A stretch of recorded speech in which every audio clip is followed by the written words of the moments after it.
Sebuah gosip yang baru-baru ini telah beredar luas terkait dugaan tak merestui pernikahan sang mama. Nama Verrell Bramasta terus diperbincangkan lantaran dirinya selalu menunda pertemuannya dengan calon ayah sambungnya itu. Tak lama, isu tersebut telah beredar luas dan selalu didesak oleh Vena. Verrell Bramasta pun akhirnya berhasil menemui sang calon ayah sambungnya, Ferry Irawan, di sebuah acara makan malam bersama keluarga tercintanya. Setelah bertatap muka, Verrell pun menitipkan sebuah pesan untuk Ferry Irawan sebelum resmi menikahi sang mama tercinta. Lantas seperti apa pesan Verrell untuk calon ayah sambungnya itu? Seringkali umbar kemesraan di media sosial calon pasangan suami istri Vena Melinda dan Ferry Irawan. Nampaknya sudah terlihat sangat siap untuk menjalankan suatu kegiatan sakral, yakni meresmikan hubungannya dalam sebuah pernikahan. Nampak seperti kedua pasangan yang sedang menjalin cinta di masa muda.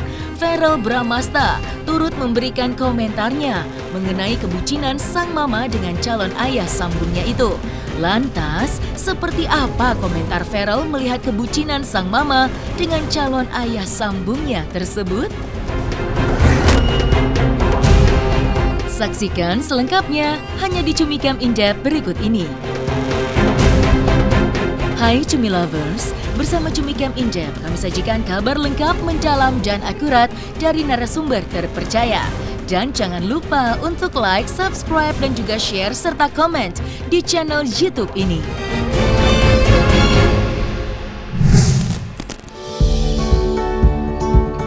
Hari bahagia yang sebentar lagi datang untuk pasangan Vena Melinda dan Ferry Irawan nampaknya akan segera terwujud. Namun kabar bahagia tersebut pun sempat diwarnai oleh adanya sebuah tudingan untuk Verrell Bramasta yang seolah-olah tak memberikan restu untuk sang mama menikah. Namun, tak lama berita tersebut beredar, putra sulung Vena Melinda itu pun akhirnya telah menemui calon pasangan sang mama, yakni Ferry Irawan.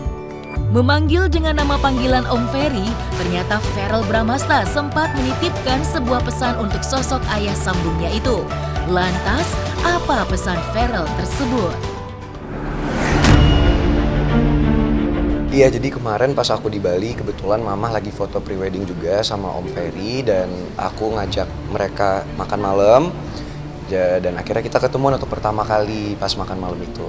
Mau yang pasti ya aku seneng bisa ketemu lagi sama mama karena kan udah cukup lama gak ketemu mama ya. Jadi aku terakhir ketemu tuh sebelum ke Amerika dan setelah aku pergi ke Amerika kan aku karantina. Terus habis karantina lepas sehari langsung ke Bali gitu. Nah kebetulan mama ke Bali, ya udah akhirnya kita ketemuan di Bali gitu. Jadi ya seneng lah. Terus juga untuk pertama kalinya ketemu sama Om Ferry dan ya kita ngobrol banyak hal di situ. Kalau yang pasti kita sebagai anak ya, kita menginginkan yang terbaik untuk orang tua kita, apalagi khususnya untuk mama. Jadi ya apapun yang membuat mama bahagia, sekiranya misalnya mama sudah srek hatinya, mama juga sudah happy gitu, terlihat bahagia dan udah yakin sama keputusannya ya, kita hanya bisa mendoakan dan mensupport mama gitu. Jadi kita akan selalu ada buat mama apapun yang terjadi. Ya mungkin emang momen kali ya, momentum, karena kemarin juga banyak hal banget yang diobrolin yang mungkin nggak bisa jadi konsumsi publik kali ya, jadi cukup keluarga yang tahu. Cuman pada dasarnya aku sempat ngomong ke Om Ferry kayak pada dasarnya kita semua apapun keputusannya kita mendukung mama, kita mendoakan mama, dan Om Ferry nggak usah khawatir kayak bilang misalnya akan cari uang untuk aku, untuk Atala, untuk apa, nggak. Maksudnya terima kasih tapi nggak usah. Aku sama Atala juga udah dewasa. Aku bilang ke Om Ferry kayak aku udah cukup mandiri untuk bisa menghidupi diri aku. Bahkan kalau dibutuhkan adik-adik aku gitu, itu nggak apa-apa. Yang paling penting aku minta tolong sama Om Ferry untuk jaga mama. Tolong jangan tinggalin mama dalam keadaan apapun. Ketika misalnya mama dalam keadaan sakit atau ketika mama lagi marah, ya tolong jangan tinggalin dia. Tapi tolong adalah buat mama, tolong tenangin mama, dan tolonglah menjadi orang yang akan selalu ada buat mama seperti janjinya Om Ferry ke semua orang selama ini gitu. Dan apapun yang terjadi ya, aku sebagai anak mama, terutama anak yang paling tua, aku akan selalu ada buat mendukung mama dan memprotek mama dari apapun. Ya sejauh ini sih Om Ferry orangnya baik ya. Kita ketemu kan kebetulan baru sekali. Jadi kan untuk mengenal seseorang kan nggak mungkin sekali pertemuan ya. Tapi sejauh ini sih pas ngobrol-ngobrol kelihatannya baik dan serius sama mama gitu. Dan ya apapun itu aku hanya mendoakan dan menginginkan yang terbaik untuk mama lah. Menurut aku siap nggak siap ya kita harus siap ya karena ini kan keputusan mama dan mama bahagia sama keputusan itu ya kita harus bisa menerima dan yang paling penting tuh udah simple aja tugas kita sebagai anak-anak mendoakan mama yang terbaik dan terus mendampingi mama apapun keadaan mama. Tanggal udah dikasih tahu, jadi mama kemarin sempat ngasih tahu ada beberapa tanggal yang katanya nikahan juga akhirnya mama ngasih tahu ada 2 tanggal gitu. Cuman aku juga ya udah aku langsung aku catet dan aku minta izin juga ke lokasi syuting kira-kira bisa nggak tanggal-tanggal segitu kalau aku hadir karena kan ada di Jakarta dan di Bali kan gitu. Nah kebetulan yang tanggal 9 itu kan kalau nggak salah yang acara lamaran atau apa ya. Nah itu aku udah minta izin lokasi, katanya sih sejauh ini scene aku masih banyak, cuman akan diusahakan untuk datang. Cuman untuk yang pernikahan karena itu permintaan mama banget kepingin anak-anaknya datang, pasti untuk pernikahan mama aku akan datang.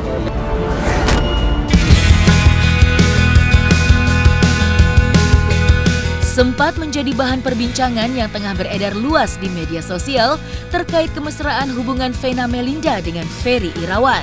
Keseriusan Vena dan Ferry untuk mengikat hubungan mereka ke jenjang pernikahan memang menuai banyak kehebohan dari para netizen. Terutama ini menjadi momen pernikahan yang kedua untuk keduanya di usianya yang terbilang sudah tidak muda lagi. Lantas, bagaimanakah tanggapan dari Verrell Bramasta melihat kemesraan hingga kebucinan sang mama dengan calon ayah sambungnya tersebut? Dan di luar hal tersebut, benarkah kunjungan Verrell ke Bali itu juga sekaligus demi mewujudkan mimpinya untuk berinvestasi properti di Pulau Dewata Bali? Iya betul, jadi kemarin sebenarnya salah satu, itu cita-cita aku di 2022 ya. Jadi kemarin salah satunya kenapa aku ke Bali, selain emang kepingin liburan dan ketemu sama mama, itu aku kepingin cari-cari villa di Bali dan kayaknya udah dapet. Jadi ya doain aja semoga bisa kebeli juga tahun ini. Iya akhirnya setelah penantian yang cukup lama ya, rumah aku yang di Sentul itu insya Allah tahun ini jadi. Targetnya adalah ketika ulang tahun aku. Dan belum lama ini kan aku renovasi total rumah yang di Jagakarsa. Nah itu jadinya rencananya kalau nggak ada hambatan lebaran tahun ini. Jadi tahun ini jadi semua rumahnya seneng banget. Udah bahkan dari sekarang kita udah mesen macem-macem kan dari marmer, dari furniture, dari karpet. Ntar juga aku ada nyiapin waktu sekitar seminggu atau 2 minggu khusus aku nggak ngapa-ngapain mau nyari perabotan. Jadi seru banget. Kalau rumah yang Sentul mungkin udah 80 kali ya, udah tinggal finishing banget gitu. Kemarin aku juga sempat dari sana, aku ngeliat semuanya, cuman emang prosesnya agak lama karena kan kayak misalnya masang lantai aja tuh butuh waktu sebulan karena marmer kan, jadi harus ribet lah katanya pemasangannya, terus juga AC masangnya lama. Nah kalau yang di Jagakarsa mungkin lebih cepat, bisa 3 bulanan lagi jadi gitu. Kalau yang di Sentul itu rumahnya mungkin lebih besar ya, itu bener-bener yang modern banget, jadi dalamnya juga semuanya tuh otomatis kayak lampu, korden, AC semua tuh pakai suara gitu, jadi tinggal kayak di film-film gitulah, keren dan kayak Iron Man ya benar, karena aku buat cita-cita aku kalau punya rezeki pingin punya rumah kayak Iron Man gitu. Nah yang di Jagakarsa mungkin lebih modern minimalis karena di Jakarta kan, cuman aku bikin cukup tinggi kayak 4-5 lantai jadi bisa ngeliat pemandangan kota Jakarta gitu. Nah itu yang aku bingung, jadi kayaknya sih aku akan ngebagi mungkin Senin sampai Kamis aku di Jakarta, ntar Jumat Sabtu Minggu aku di Sentul, jadi ya gitu-gitu aja. Pasti sih, yang pasti dua-duanya aku bakal siapin tempat buat nongkrong karena aku tipikal orang yang suka banget ada tamu kan, jadi aku tuh suka banget tiap hari ngundang siapapun gitu, keluarga, teman-teman main gitu. Jadi kalau ada semakin ramai aku semakin seneng. Impian aku yang tahun ini sih yang pasti itu salah satunya kepingin beli properti di Bali.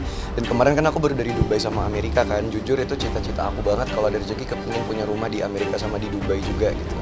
Ya mungkin kan katanya kan kalau misalnya orang semakin tua kan kayak orang tua kita kan bakal kayak ngalamin puber kedua lagi kan. Ya mungkin ya kalau aku sih ngeliatnya ya ikut senang aja karena ya mungkin aku ngeliatnya mama udah cukup lama sendirian kan, dan mungkin juga kayak namanya hidup kita sebagai anak-anak kan pasti juga tumbuh dewasa, punya kehidupan masing-masing gitu loh, meskipun kita sayang dan kita cinta sama orang tua kita pedulikan, tapi kita nggak bisa 24 jam terus sama mama.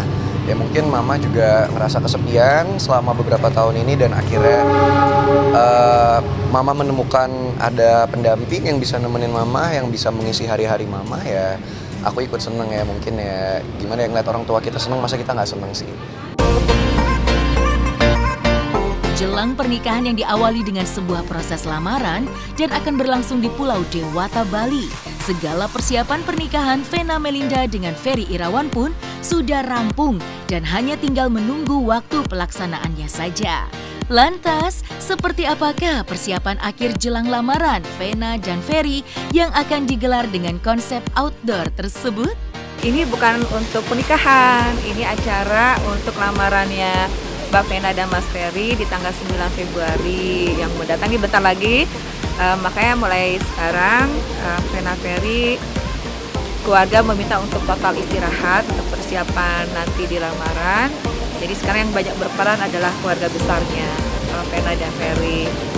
Dan setelah kita lihat lokasi di The Bangket Pantai Mutiara ini cocok sekali untuk dari permintaannya Mbak Vena yang memang karena kondisi pandemik ini beliau meminta untuk yang suasana outdoor. Acara lamaran ini tentunya lebih kepada perkenalan keluarga ya, karena dari keluarga besar Mbak Vena dan Mas Ferry belum bertemu secara khusus.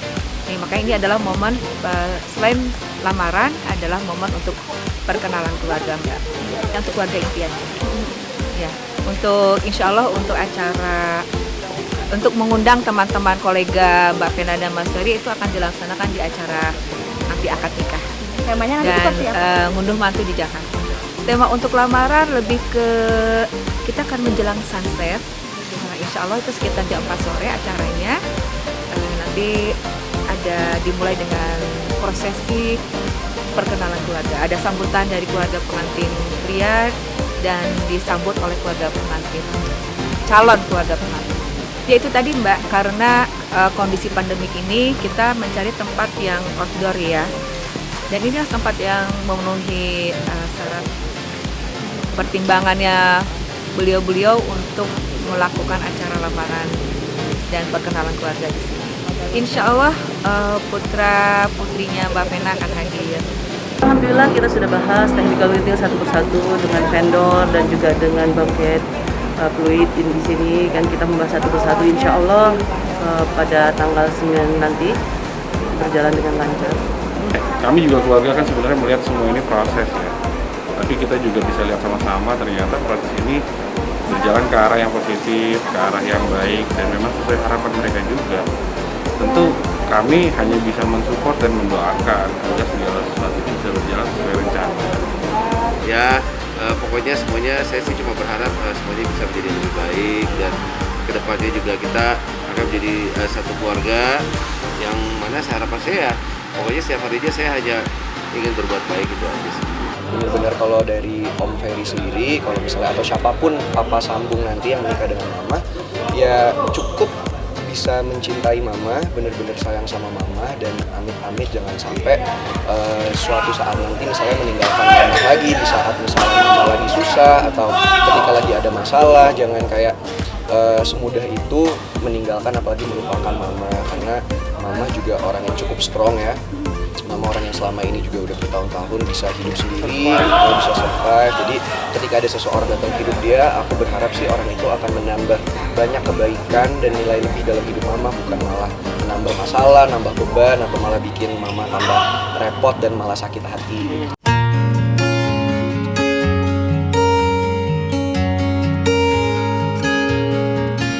Nah, selesai sudah Cumi Lovers? Bersama Cumi Camp Indep, kabar lengkap, mendalam, dan akurat dari narasumber terpercaya.